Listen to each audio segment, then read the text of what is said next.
Assalamualaikum warahmatullahi wabarakatuh. Sebelumnya, selamat pagi kepada Ibu Rizky Wulandari selaku dosen pengampu mata kuliah kewirausahaan. Di sini kami dari kelompok 8 ingin mempresentasikan hasil proyek kami yaitu Bolupi, Bola Upi Lapindo.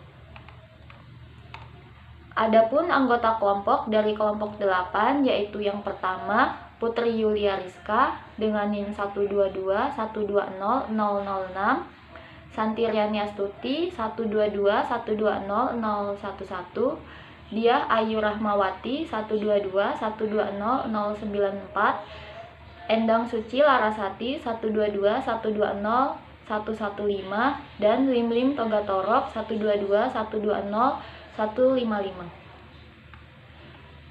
Kemudian masuk ke latar belakang. Di tengah tren kuliner yang terus berkembang, masyarakat kini semakin tertarik dengan cemilan yang tidak hanya enak, tetapi juga unik dan punya nilai nostalgia. Salah satu cemilan tradisional yang mulai naik daun kembali adalah bola-bola ubi, yaitu jajanan sederhana yang dulu sering kita temui di pasar atau pinggir jalan. Terbuat dari bahan dasar ubi yang mudah didapat dan kaya akan manfaat. Bola-bola ubi kini hadir dalam versi yang lebih modern dan menarik baik dari segi rasa, bentuk, maupun penyajian. Tujuan dari produk kami ada dua, yaitu satu, menghadirkan cemilan yang enak, terjangkau, dan bisa dinikmati oleh semua kalangan. Dua, kami ingin memperkenalkan kembali jajanan tradisional ke masyarakat luas dengan sentuhan modern, baik dari segi rasa maupun dari kemasannya. Adapun profil usaha dari produk kami yaitu Bolupi. Mengapa dinamakan Bolupi? Bolupi yaitu singkatan dari bola ubi lapindo. Bolupi berbahan dasar ubi ungu.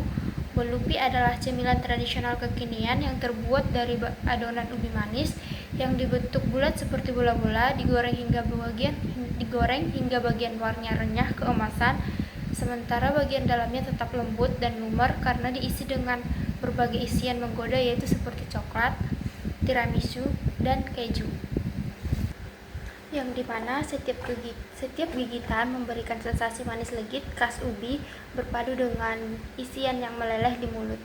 Oke, baik. Di sini saya akan menjelaskan bahan dan alat yang digunakan pada proses pembuatan bolupi. Bahannya ada ubi jalar ungu, garam dapur, gula pasir, tepung terigu, tepung maizena, coklat batangan, keju, selai tiramisu, susu putih, tepung roti, minyak goreng, dan air putih. Untuk alatnya ada baskom, kompor, pisau, panci kukus, sendok, wajan, cutil, parutan keju, dan kemasan yaitu lunchbox untuk takeaway. Oke, baik. Di sini saya akan menjelaskan proses pembuatan dari bola ubi lapindo sendiri. Yang pertama, cuci dan bersihkan ubi jalar, lalu kukus sampai matang. Yang kedua, setelah matang, diamkan sebentar ubi sampai tidak terlalu panas. Lalu kupas kulitnya, hancurkan ubi jalar tersebut sampai halus. Campurkan gula, garam, dan tepung maizena. Yang ketiga, setelah bahan tercampur, buat bulatan dari adonan ubi, lalu isi dengan coklat batangan yang sudah diiris-iris kecil-kecil. Selanjutnya, campurkan tepung terigu dengan air, lalu aduk sampai menjadi pasta. Setelah itu, balutkan adonan ubi yang sudah dibulatkan ke dalam tepung terigu tersebut. Panaskan minyak goreng, lalu goreng bola ubi sampai berwarna kecoklatan. Masukkan bola ubi ke tempat wadah lunchbox dan berikan topping sesuai selera serta susu di atas bola ubi yang sudah matang. Topping yang kita gunakan yaitu topping keju. Selanjutnya bola ubi siap disantap. Baik, selanjutnya adalah flyer produk yang kami buat.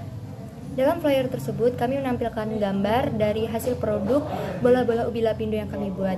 Dalam flyer ini kami menampilkan pilihan rasa, komposisi, isi per box, hingga nominal yang kami tawarkan sampai kontak person yang kami sediakan. Kemudian lanjut bagian struktur atau bagan dari wirausaha. Yang pertama ada owner yaitu Limlim, manajer personal Yadia, manajer produksi Putri, manajer pemasaran Laras, dan manajer keuangan Santi. Rancangan anggaran biaya dan modal awal. Untuk memulai usaha Bolupi, kami menganggarkan sebesar 167.000 sebagai modal awal yang digunakan untuk membeli bahan dan perlengkapan. Dengan harga jual sebesar 8.000 per porsi dan target penjualan 20 porsi per hari, maka pendapatan per hari diperkirakan mencapai 160.000. Rancangan laba dan rugi. Perhitungan laba itu berdasarkan selisih antara pendapatan dan biaya harian. Jika kami menjual 20 porsi per hari, kami bisa mendapatkan laba bersih sekitar 80.000 hingga 90.000 per hari. Timeline pelaksanaan dimulai dari bulan Maret hingga bulan April. Maret minggu pertama itu kami membuat struktur organisasi wirausaha. Kelompok kami menyusun pembagian tugas dalam kelompok seperti penanggung jawab produksi, pemasaran, keuangan, dan dokumentasi. Maret minggu kedua membuat pamflet dan flyer usaha. Desain promosi mulai dibuat termasuk desain logo, informasi produk, dan media publikasi untuk pemasaran. Pada Maret minggu ketiga itu kami mengumpulkan modal dari iuran anggota. Setiap anggota mulai menyetorkan uang sebagai modal awal produksi dan operasional awal usaha. Pada Maret minggu ketiga itu kami melakukan percobaan produksi. Uji coba pembuatan produksi Bolupi dilakukan untuk menentukan kualitas rasa, tampilan, hingga kemasan.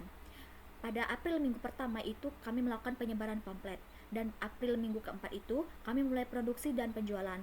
Proses produksi dilakukan melalui sistem pre-order. Selanjutnya masuk ke kesimpulan.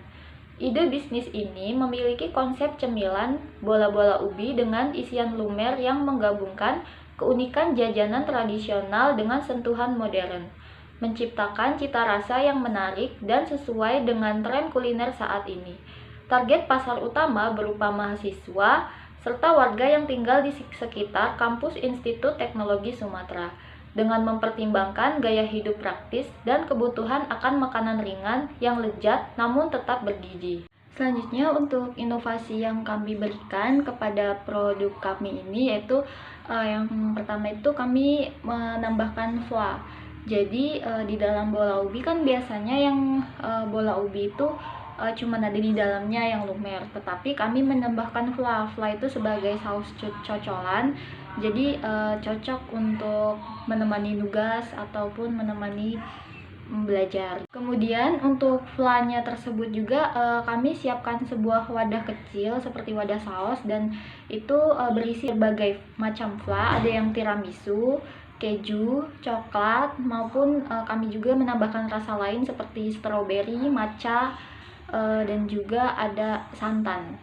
Jadi inovasi tersebut sama saja seperti tidak hanya lumer di dalam, tapi lumer juga di luar, begitu Bu.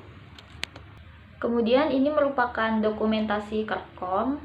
Sekian presentasi dari kami ucapkan terima kasih. Kami dari kelompok 8 memohon maaf jika ada salah kata, dan kami akhiri dengan wassalamualaikum warahmatullahi wabarakatuh.